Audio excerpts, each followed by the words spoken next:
Check it out, this is a bike check of a brand new bike that just drops today. This is the YT Tues 29er, ridden by the YT mob rider Angel Suarez.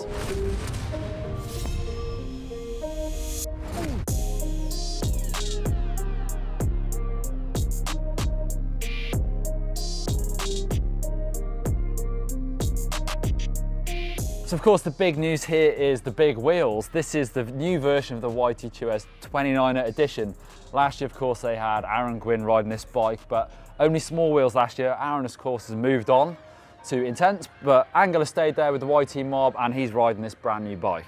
So this bike looks really similar to the 27.5 bike. The frame is full carbon fibre. It looks really clean. It looks brand new to me as well. I don't think Angel's ridden this bike very much. It almost looks single-sided because you've got that really clean linkage there. The bolts actually go in from the other side. So the suspension has been changed a little bit. So last year's bike was a little bit less progressive. So the first year the Tues was super progressive, then they backed it off. Now this year they've made it a little bit more progressive again, but still super sensitive at the start of the stroke. Got the air shock on the back of this, which of course you can really tweak to get the bike as progressive or as linear as you like. This is the Fox Flow X2 piggyback shock. It's a long looking bike. The reach of this bike is actually 505 millimeters, and Angel tells me that they're not going to call the frames a certain size, so it won't be an XL or an L. They're going to talk more about that reach, so that's great news for riders who really know that number and look for that size when buying bikes. Up front we've got the Fox 49, which is their 29er version of that Fox 40 downhill fork, triple clamp of course. Another 40 up here, we've got these Renthal Fatbar Carbons in a 40mm rise, but to me it looks like they're swept back quite a lot, so of course that does bring the reach back, but you know, getting in that position, it looks like the bars sweep almost towards the rider. So carbon bar, full width, 800mm. That stem's set at 50mm with a 5-degree rise on there.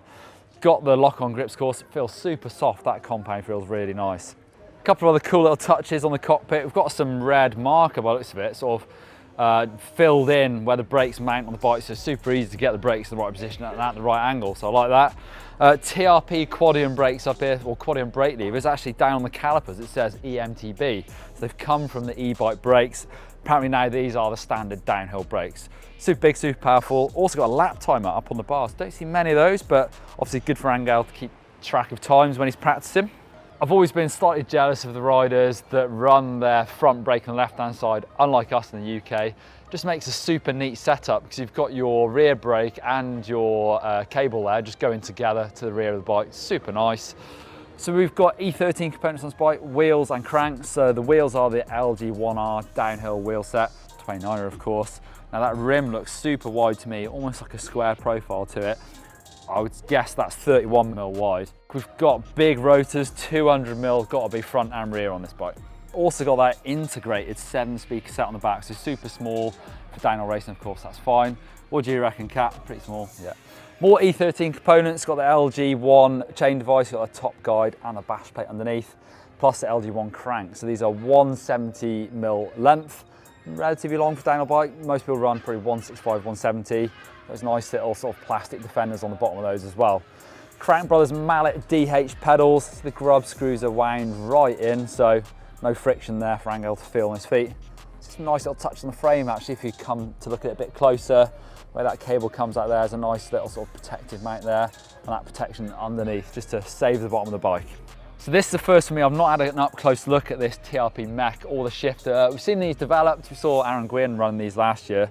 It looks super neat, look how small that rear mech is, tucked up really nicely sort of underneath the back of the frame there. Super short cage, and of course with that downhill cassette you're not running much difference in chain length, so you can get away with that in a really small little mech tucked up. Nice and away from harm. Also shifter up on the bars, looks super neat. Some nice finishing touches on this bike. We've got a cool little headset cap there, make it count, brap it says on there. STG components for the saddle and that carbon I-beam seat post, so super lightweight. All mountain style front fender. It's not going to be wet here in Valparaiso for street race, although there's a lot of dogs and cats around, so there is muck that comes with that, so that might be well called for. So there's a pro bike check on the brand new YT Tues of Angel Suarez 29er, of course. If you want to check out how this bike has changed from the old version, click over there for a pro bike check with Aaron Gwynn's bike last year on the smaller wheels. Give a thumbs up if you like 29er downhill bikes and hit that subscribe button.